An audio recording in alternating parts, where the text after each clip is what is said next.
Hello guys, Assalamualaikum and good morning. And I'm your main host, Mr. Shah Aiman, and I'm here with my partner.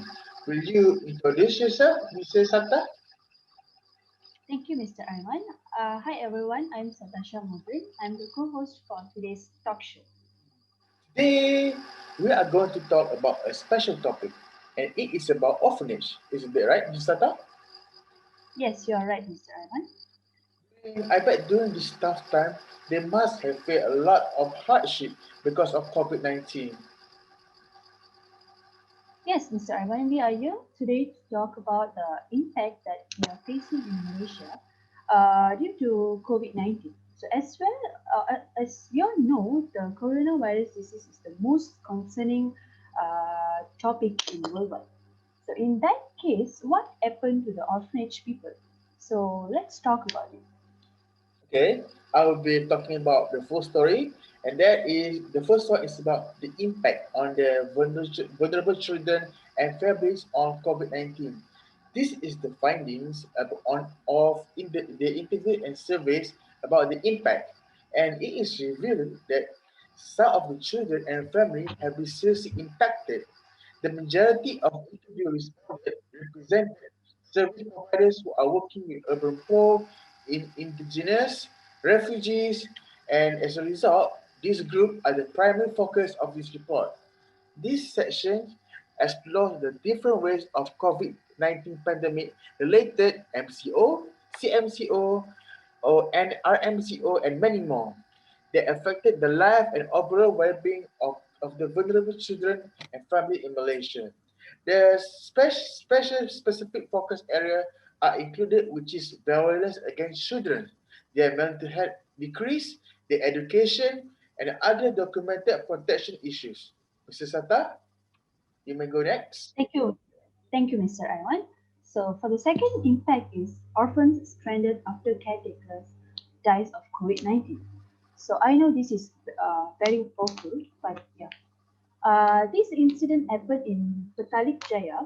So more than 30 orphans at the home in Kajang have been left stranded after one of their caretakers dies from COVID-19. So, to make matters worse, a majority of them have also tested positive for the virus. So, the orphanage run by Pertubuhan Kebajikan Anak-anak Yatim Umi houses 35 children and 26 of whom are down with COVID-19. So, they were only informed of their results soon. And after getting tested on May 12th, so the home had been run by an elderly couple who were fondly known as Tok Ayah and Umi. So one of the couple's daughters, which is Sherry, said her father died from COVID-19 last week. So after being admitted to Hospital Kajang on May 6th, her mother, meanwhile, had been admitted to hospital in Smaigulo on the evening of May 9th. So she is still being treated there. According to a Facebook post, the couple's other children, who are all entrusted caretakers in their absence, so were unable to visit the orphanage as their two were down with COVID-19. Sherry said the children at the home were not able to cook and have been running out of food supplies. So she added that no one from the district health office had visited the home since the outbreak, but that health officer was liaising with the eldest orphan who is 17 years old. So she also appealed to the public for food and cash donation in order to be able to continue running the home. Uh, According to Sherry, thought the family had recently raised about 15K to cover the cost of catering 3 meals a day for the 35 children. So there were still other expenses that needed to be covered. So I hope that people will help them so that they can cover all the expenses. So that's all from me, Mr. Ivan. I don't think that my heart can take this any longer because this is very sad by just reading and it makes me sad. Yes, thank you, Mr. Sata, for understanding your feelings. Those poor children. I really want to go and see them right now and give them my full support. Everybody can see that some of the children and family, their mental health support is decreasing. And that is why we invited a special guest, which is from a professor from MSU, Mr. Zuame. Thank you, Mr. Ayman. My name is Zul Ame bin Zoro Kamar. I'm the professor of MSU. Today, I will tell you about mental health. To support your mental health at this time, you can try some of 6 steps that benefit you.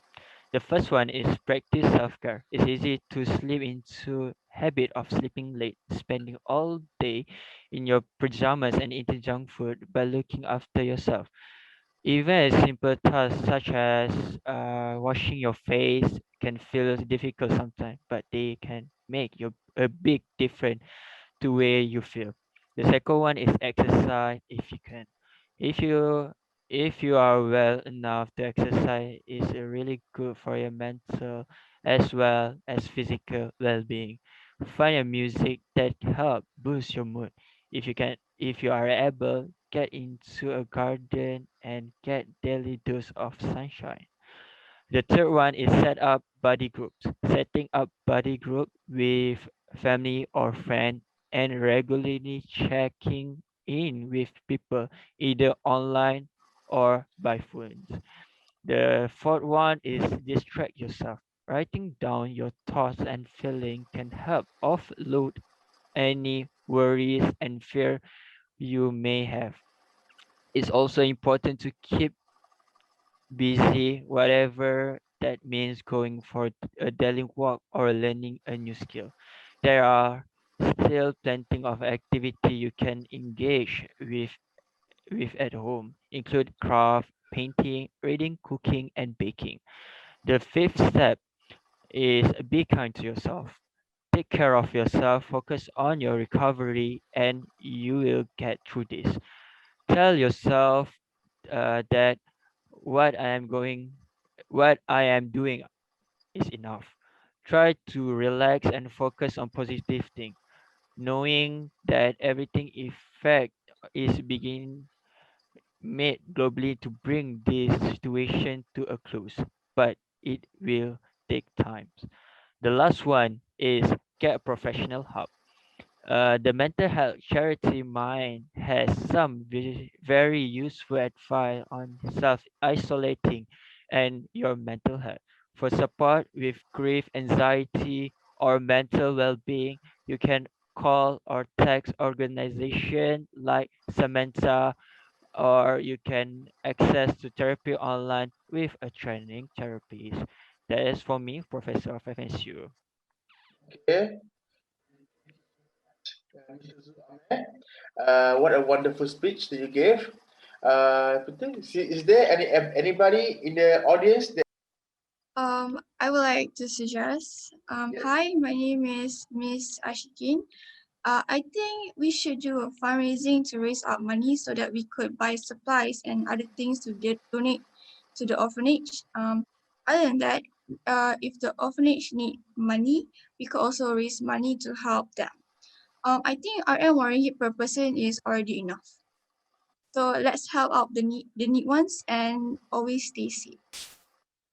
Oh, okay. Thank you so much for your wonderful suggestion. Is there anybody else they want to give the opinion?